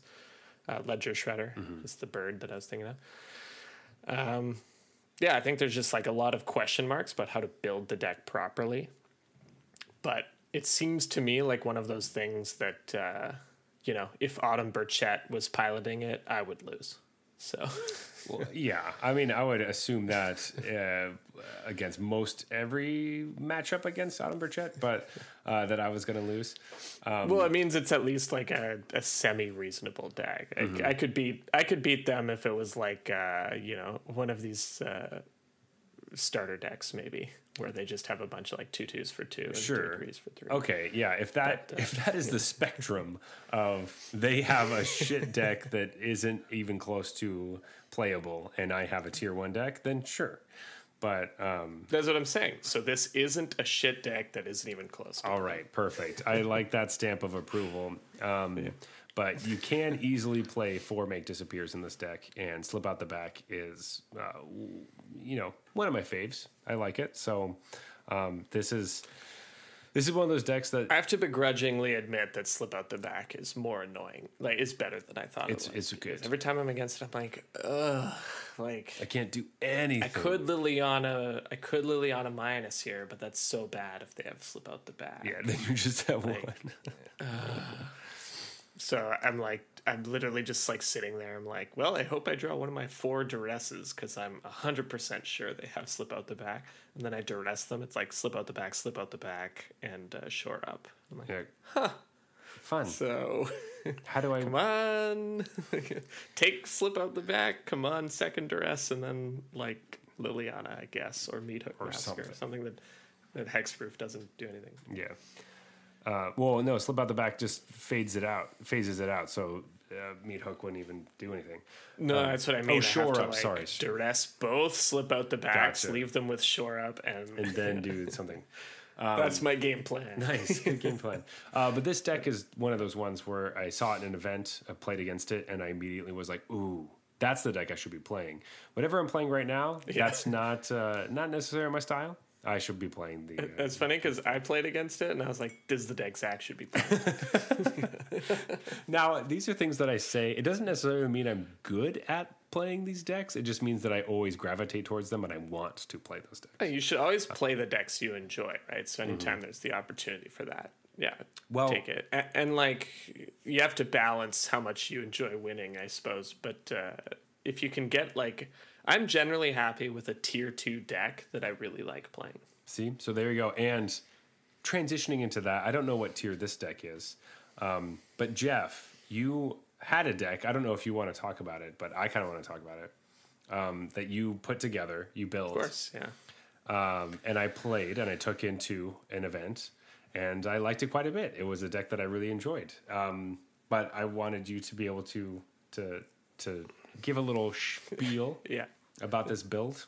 So there's a lot going on, but essentially we built this deck in the episode with Ryan. Do you remember this? We were talking about like Jund, and we like, I forget how it came up, but we were talking about the combo of these beers are killing me. The dragon that draws cards based on No. Oh, you're talking about Moonveil Regent. And Moonveil Regent. I was talking about Moonveil Regent and Riveteer's Charm. So if you didn't listen to that episode, I'll reiterate the combo for you. But Moonveil Regent says when you play a card, you have the option of discarding your hand and drawing cards equal to the number of colors in the card that you played. And Riveteer's Charm is Jund mana or Riveteer's mana, black, red, and green. And one of the options is to exile the top 3 cards of your library and play them until your next end step. So it's instant. You could play it on your opponent's turn. Basically, if you're empty, if Riveteer's Charm is your last card or close to it, it's a draw 6 because the Moonveil Regent will draw you 3 cards from the 3 mana symbols in the charm. And the charm itself will essentially draw you 3 cards, like impulse draws or whatever they're called, 3 cards. And so that is like the combo that I built this whole deck around. Then there's another combo with Zeatora. So Zeatora is Jund mana, and then also 3. It's a 6-drop, so it's like red, black, green, 3. It can sack a creature on end step to deal damage equal to its power to any target and create 3 treasure tokens. But the other part of Moonveil Regent is when it dies, you deal damage equal to the number of colors of permanents you have to any target. So with the Zeatora, if you sack the Moonveil Regent, that's 7 damage anywhere you want. So it's a really good like late game finisher. Just 7 to the face is generally how this is used.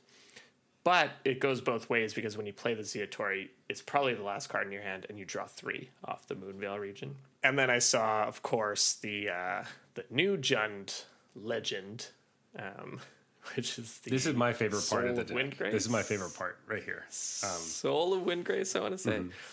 So obviously we had to throw that in.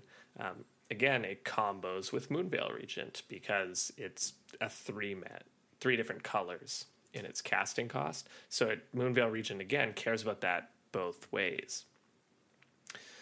Then we built from the ground up. We wanted Liliana. Wait. Liliana You missed a really important part, though, because Soul of Windgrace, when it enters the battlefield, puts land cards from graveyards onto the battlefield. So if you happen to still have cards in your hand with Moonveil Regent, when you play Soul of Windgrace, you get to get your lands back. Yes. Which is awesome. Yeah, that's true. It is amazing. I was thinking of introducing Liliana because I love just going turn 3 Liliana, discard a land, turn 4 Soul of Windgrace, get that land back. But yeah, it happens more often. But yes, it is amazing when you pull that off, when you have like a land in hand, Soul of Windgrace, play it. Moonveil Regent's like, hey, do you want to discard your hand? Like, yes, I do. Because then when this enters the battlefield, that land is going to come back into play, and I draw 3. That's true. I actually played this deck a lot. I don't know if that's ever actually happened to me, which is why I didn't mention it. It is awesome. The other parts of this deck, so Jeff calls this the Junderdome, which I love.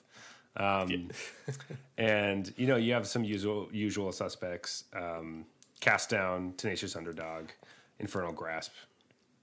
But it was fun to see the Courier's Briefcase as like a ramp piece that also helps you against Liliana because you're getting a 1/1. And extra little bonus, the token is white.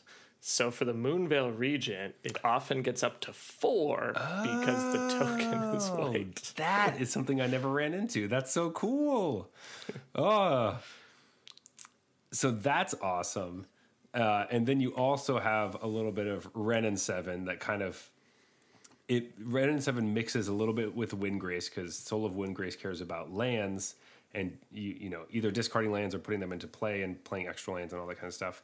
and with your, Ren and 7 token that you get, but also if you Ren and 7 token and you have Zeatora, you can throw that huge token at them. Yeah. A lot of games get ended that way, where it's like I Ren and 7, make the token, then the next turn is play a land, 0 the Ren and 7 to put like 4 extra lands into play, and then Zeatora them, and it's like the thing is I attacked them, they probably didn't block, and they're dead from like 16. That happens fairly often.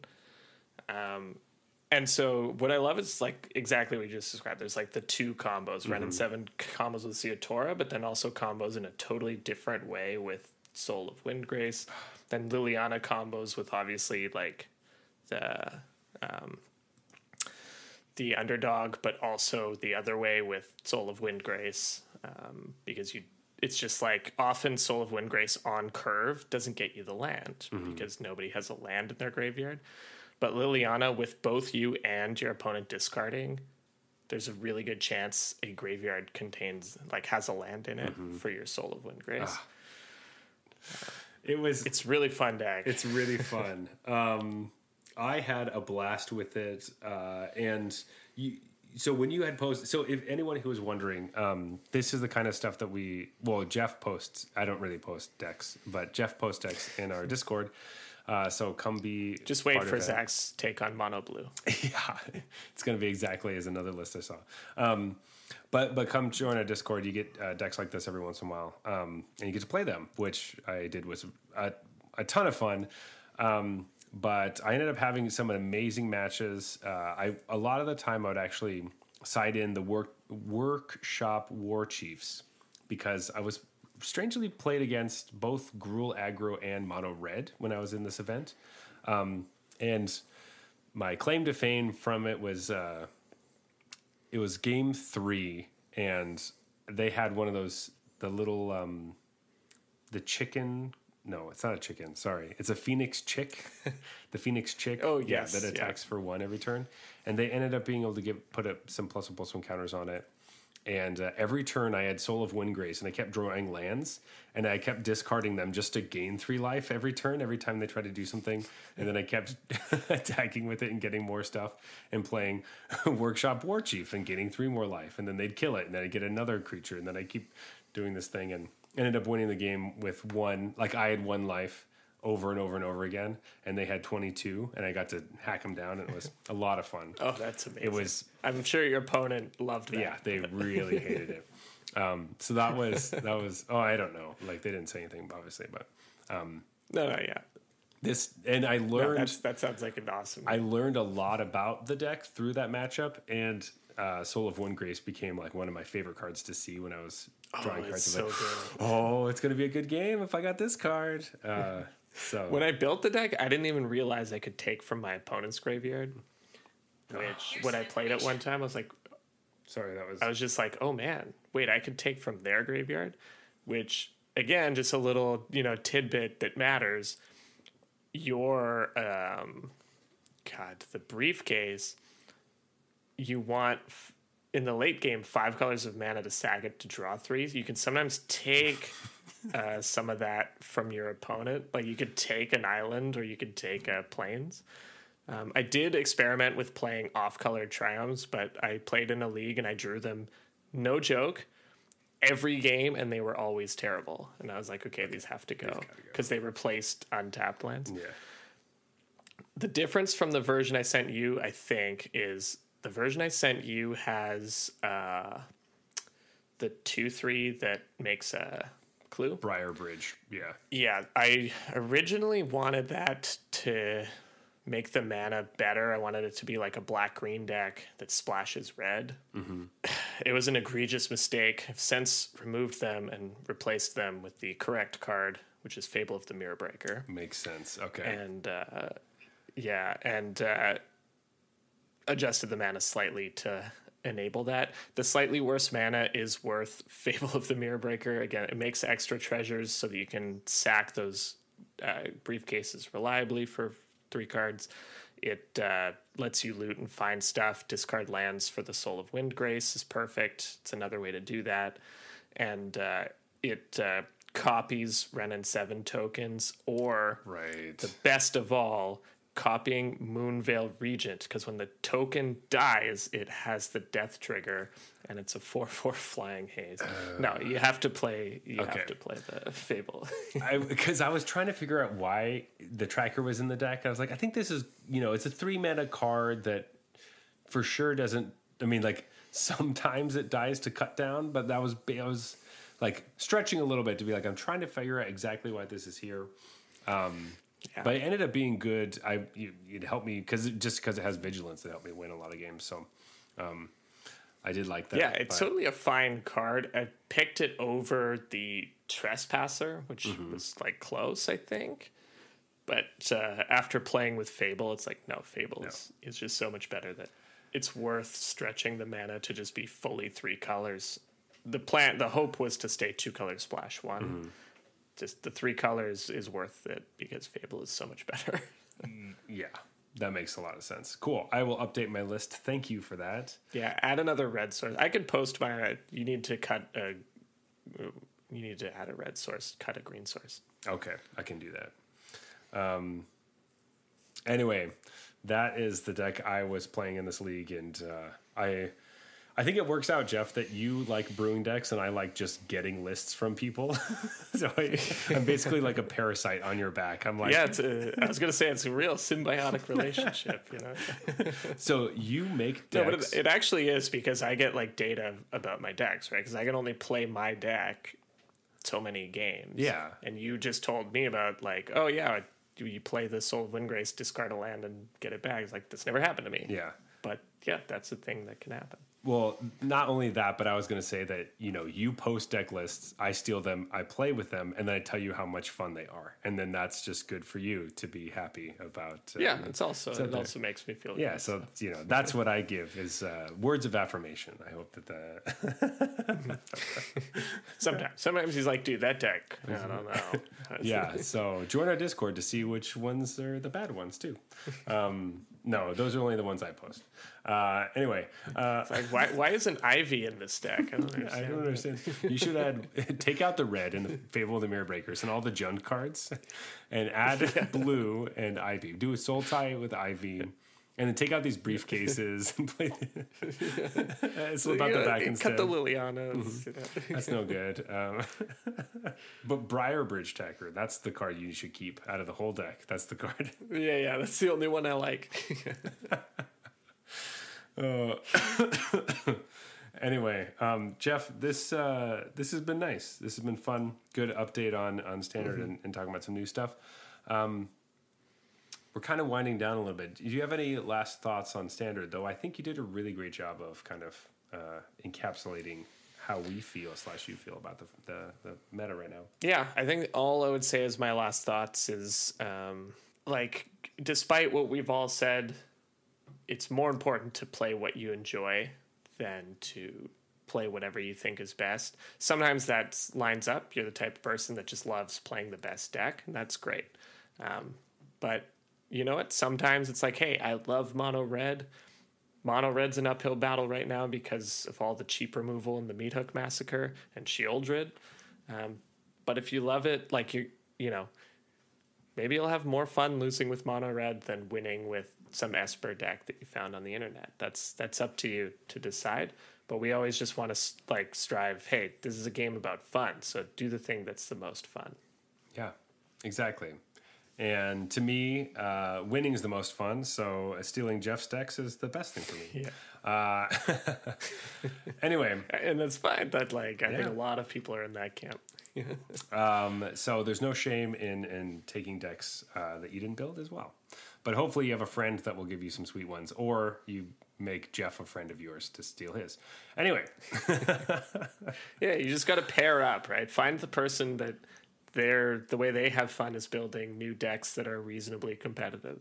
Yeah, exactly. And then you can tell them, hey, why are you playing this card? I'm confused. Or just play it and be like, yeah, this keeps happening. And then they're like, well, no, you're not supposed to do it like that. That wasn't the reason I put the card. And you're like, oh, I completely missed the 2 or 3 combos you put in the deck. I was like, what the fuck is this card in here for? I don't know, side out this half of the combo. Yeah. Not realizing Get this garbage out of here. Yeah. Oh man. Anyway, Jeff, let's go. Whatever you do, don't side out Ziatora. You need those. Perfect. I've been siding him out because I'm like 6 mana is way too much. Get this garbage out. Get this garbage out of here. You can maybe side out 1. I'll allow that. Okay, I definitely side out 2, but keep 1. And like lower curve. Let's keep all the cards really low. But that's my favorite thing to do. Anyway, Jeff, let's go to last call. We have a couple beers in front of us, ones that we obviously drank this evening. And as always, we rate them on a scale of bronze to mythic, just like the tiers in Arena. Huh, look at that. As always, this has nothing to do with which tier you are in currently, because everyone's in a different tier at a different time in their life. And hey, sometimes you get busy, you fall down. Who cares? I think I was in double bronze recently, so there you go. With that being said, bronze beers are trash. They're no good. You have to pour them out because they're so terrible. I might be in double bronze currently. I'm an event player, baby. Yeah. So silver beers. These are beers that basically nothing going on. Macro brews will fall into this category. Gold beers are fine, but you probably won't drink them often. Platinum are solid, and you will drink them again. Diamond beers are exceptional, and you would recommend these to your friends. You'll bring them to parties. And mythic beers, these are the absolute best of the best. You will go out of your way to grab them. You will go out of your way to tell people how good they are. These are just, the knight in shining armor of the beer world. All right, Jeff. Do you know what you want to pick this evening? I think so. I think I know what you're going to pick, but I feel a little torn. I think I got it. I think I know. Okay, I got it. Here we go. 3, 2, 1. Storm Chaser. Black IPA. Yeah. Oh, yeah, Storm Chaser. All right, so this one, does this have a good name, or should it just have been called a Black IPA? All right, so they threw me off because I saw Lake of Bays, Pumpkin Ale is just called that, and then mine says Black IPA at the top, same place it says Pumpkin Ale. So I was thinking they were just a brewery that calls the beer what it is. Mm-hmm. And I was telling Zach pre-show, I like beers that call it what it is, and then I also like beers that have really funny or clever names. It's the in-between where they get into trouble. And obviously, it's a little subjective. But I mean, by virtue of making the choice that you're going to name the beer something that you think is funny or clever, you are like making a marketing decision that's interesting. Whereas I think if you just name the beer what it is, that's the safe route. Mm-hmm. So it's interesting that this brewery has done both here. They've gone the safe route with their pumpkin ale and decided for something that maybe is supposed to be a larger part of their product line. They've decided to name it something. Storm Chaser, by the way, I think is fine. Yeah. It doesn't really if you were just like, hey, there's a beer called Storm Chaser, I wouldn't think that's got to be a black IPA. That's good. I'd say, okay, what is it? So to me, it's a bit generic. It might have something to do with Lake of Bays. Maybe there are people that chase storms there. That's like a thing. Then I can understand the name a bit more. But I haven't read the back of the can, Zach, so I can't know that. Yeah, it's fine. What is it? With blueberry, grapefruit, and kiwi notes. Didn't get any of that. Whoa. Didn't get into that. I thought it was going to say chocolate because I felt like I got chocolate. Oh, well, that's what I was expecting that for sure. Yeah, dark malt. It doesn't say chocolate, but yeah. There you go. No, yes, I think I agree with you. They did the whole name thing. Storm Chaser seems like it's okay. Yeah, if they just called it, just fine. I didn't buy this because it said Storm Chaser. I bought it because it said Black IPA, obviously. Yeah.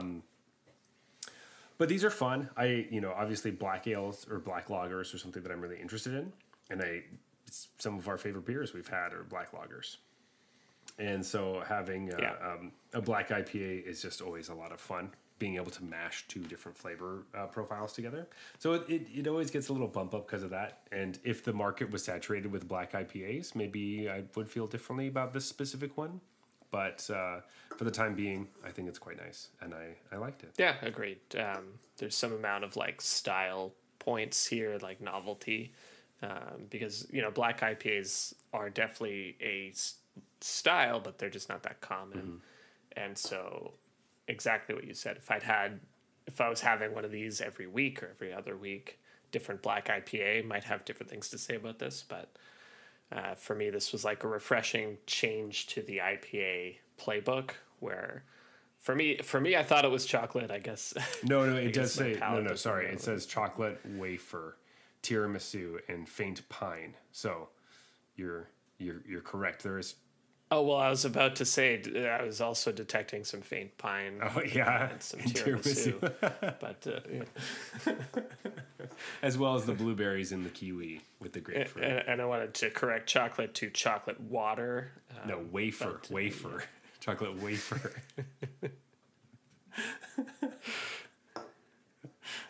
That's an F, right? Okay. Yeah. No, but I agree. I mean, like some of those things, like obviously aren't here, but I'm expecting chocolate from anything that's dark and black like this. Coffee and chocolate notes, those of course go together. But it didn't feel super weird with like, I don't know. I don't know if you're out there thinking that like a black lager and an IPA don't really fit well together. They did it right here. It was good. They could have been clashing. From what they're telling me on the back of this can, it seems like it would be really clashing. And it doesn't. It seemed really smooth and nice. So that said, I think I'm going to give this a platinum. Yeah, it's for sure platinum. I don't know. Lake of Bays is like a brewery I don't drink very often, but in my mind is fairly platinum gold. And like that's the realm that I'm thinking. Yeah. For just the brewery. And this one seems fine. Speaking of gold, let's move on to the pumpkin ale. Yeah. Let's bury the lead. It's or not bury the lead. What is it? Is it bury the lead or not bury I don't know which way it works. But... Do you bury it in the conversation or you don't bury it because you say it right up at the front? But this is a gold for sure. I feel like burying the lead is when you hold the important information for later. Right, exactly. So I'm not burying the lead by saying right now. Right? Yeah. I'm digging up the lead is what I'm doing. Or you never buried it in the first place. It was going to be buried, but I dug it up so that... but no, this one is... of the pumpkin ales, I said this before the show started. I've been drinking a lot of pumpkin ales recently. I want to find more. I want to find the best one. I do enjoy that. But Jeff doesn't like them very much. But I'm glad you gave this a gold. That's good. I thought it was fine. Yeah, it's fine. It's definitely not exceptional, and I've said this before. I'll say it again. Pumpkin ales, I think they're best when there's some pumpkin puree, but mostly the notes in it are all different pumpkin pie spices. Nutmeg, you want vanilla, any of those cloves and things. Get those holiday Thanksgiving spices in pumpkin pie in the beer with a little bit of pumpkin, then you'll be good. Yeah, I could get behind that. This tastes like kind of like synthetic pumpkin to me for some reason. Even though I'm sure it's real, it's just like has that, I don't know, like fake-ish, like pumpkin-y flavor. And not much else. Just a little flat, maybe? I don't know. There is one by Great Lakes that is definitely... Because I had the one from Great Lakes recently, this one's significantly better. That's why... Gotcha. So that's why it doesn't feel as off to me. I'm like, oh, okay, this feels much better. But I also know ones that are a lot better than this one as well. So that's why it's for sure gold. Keep searching out there. If you can find, if they made it again, the Flying Monkeys one from episode 3. That one is still one of my favorites. It's 10%, but it's delicious. Dear God. I don't remember what it was called, but it was so good. Yeah. And it's not that I don't like them necessarily. It's that they get such disproportionate height. I've never had one that I thought was really good. And then it's always like, oh, great, fall season. I get to have pumpkin beer. It's like, do you even like this? Or is it just like a thing? I think it's a thing, and so it's like fun to be a part of. I get that, but I've never actually had like a pumpkin beer that I was like really liked, and then next season was excited that that's going to be back. The one I shared with you, that's the only one I've been so excited for, and it hasn't been back. Yeah. It hasn't been back. Or I would have bought one and brought it to you and be like, "We're doing it again. Every year we're drinking this beer. It's the 10% episode where we drink the pumpkin beer from Flying Monkeys." I've been waiting for that day. I know. I'm like, Zach's gonna make me drink it again. Yeah. But anyway, so that's my mini rant about pumpkin ales. They're fun, but this one's they are very hit and miss. Yeah, you can get some really horrendous ones. So, pumpkins.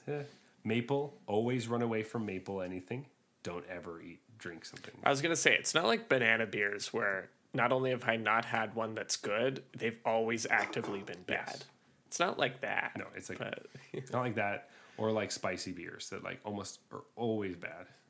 Oh, they always suck. Yeah. So it always sounds great. I'm like, ooh, jalapeno beer. That I love those two things. And then no, so stay away. Yeah. Those are the ones. There you go. Banana beers. Oh, peanut butter beers. Almost always bad. Sometimes you get a good one. That peanut butter and jelly one we had. Sorry, now I'm just going on a whole tangent about the beers we've drank. But banana beers, peanut butter, spicy, maple. Maple's the biggest ones. So peanut butter beers are kind of like Magic 30th anniversary, where it's almost always a waste of money, but occasionally you hit the jackpot and it was worth it.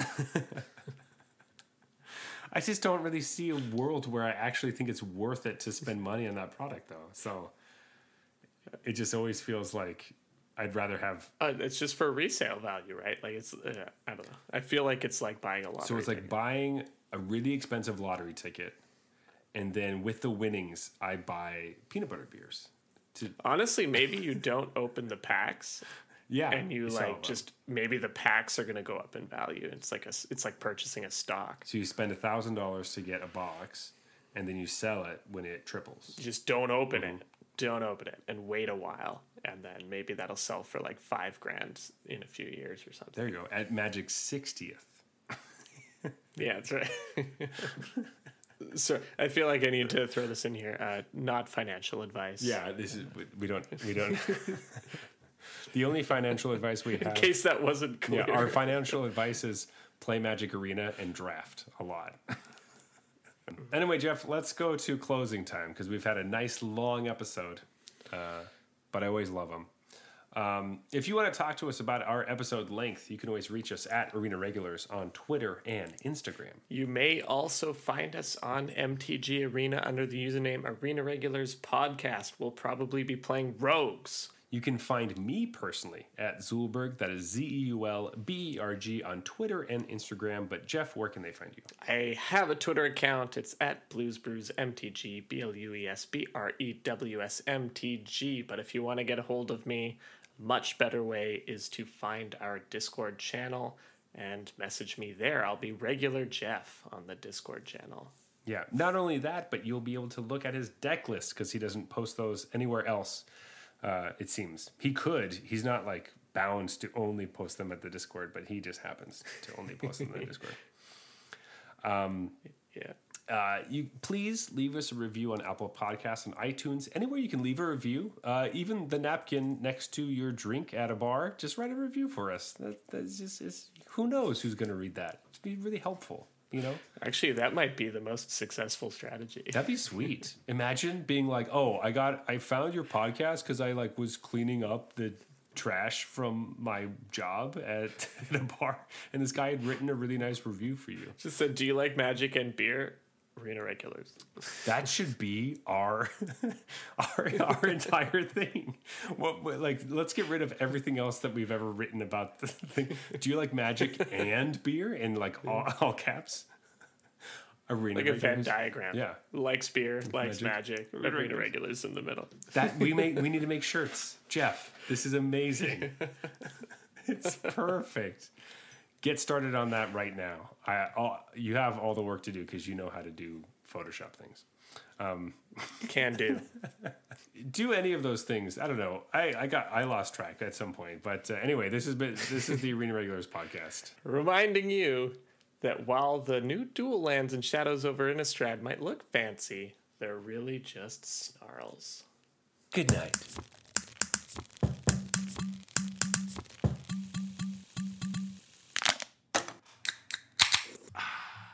All right, that's fine.